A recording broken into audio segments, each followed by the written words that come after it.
اس اپاہج ہندو لڑکی کو سندھ کی ملالہ یوسفزئی کہا جاتا ہے۔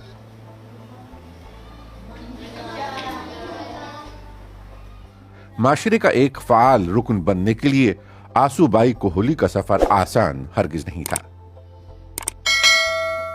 ضلع عمرکوٹ کی رہائشی کوہلی کی راہ میں جہاں ان کا اپاہج پن نہ آ سکا، وہیں انہوں نے کرونا وائرس کی عالمی وبا کے سامنے بھی ہمت نہ ہاری۔ وہ پیشے کے اعتبار سے ایک ٹیچر ہیں۔ ان کا خواب ہے کہ ان کے گاؤں کا ہر محروم بچہ تعلیم حاصل کرے۔ تو باراڑی میں ہمارے میں کوئی تعلیم نہیں دیتا ہے، ہم اسی معاشرے سے تعلق رکھتے ہیں کہ بچیوں کو تعلیم تو دینے کی دور کی بات ہے، مگر اس کے حقوق کے لیے پردہ کھول کے بات کرنا بھی جرم سمجھا جاتا ہے، تو اسی وجہ سے ہم تعلیم پہ بہت کوشش کر رہے ہیں۔ اپنی معذوری کے باوجود کوہلی معاشرے میں ایک فعال زندگی بسر کر رہی ہیں۔ ان کا کہنا ہے کہ وہ معاشرے کے لیے کچھ کرنا چاہتی تھی، اسی لیے انہوں نے تدریسی شعبے کو اپنایا۔ کوہلی نے بتایا کہ اس مقام تک پہنچنے کے لیے انہوں نے بے حد محنت کی۔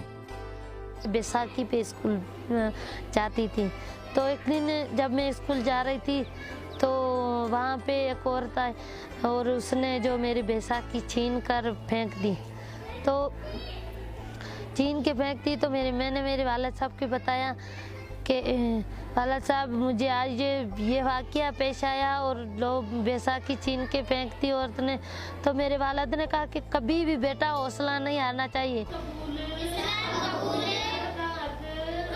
کوہلی اپنے گاؤں میں بالخصوص بچیوں کو تعلیم دینے کا سلسلہ جاری رکھے ہوئے ہیں، لیکن کورونا کی وبا کی وجہ سے ان کا یہ مشن متاثر ضرور ہوا ہے۔ گو کہ اب لاک ڈاؤن ختم ہونے کے بعد سکول کھل گئے ہیں، لیکن حفظان صحت کا خیال رکھنا کچھ مشکل ہے۔ یہاں پہ لوگ جو بہت غریب ہے، ایک ماسک خریدنے کی جو اس کی جو ہے نا پہنچ نہیں ہے، مطلب، اور ماسک بھی ہم یہاں سے دیتے ہیں، جو بچوں کی تعلیم تو بہت ضائع ہوئی ہے۔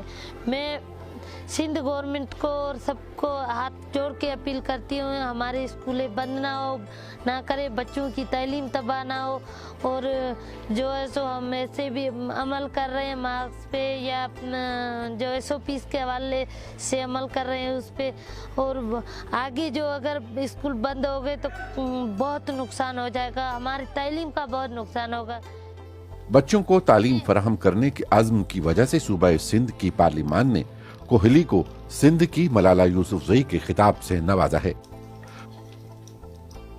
کوہلی ملک کے ایک ایسے پسماندہ علاقے سے تعلق رکھتی ہیں جہاں پینے کا صاف پانی اور بجلی تعیش میں شمار کی جاتی ہیں۔ کرونا وائرس کی عالمی وبا سے قبل اقوام متحدہ کے ادارہ برائے اطفال یونیسیف کی طرف سے سن 2019 میں جاری کیے گئے اعداد و شمار کے مطابق پاکستان بھر میں 5 تا 16 برس کے 23 ملین بچے سکول نہیں جاتے۔ یہ بچوں کی مجموعی آبادی کا تقریباً 44% بنتا ہے۔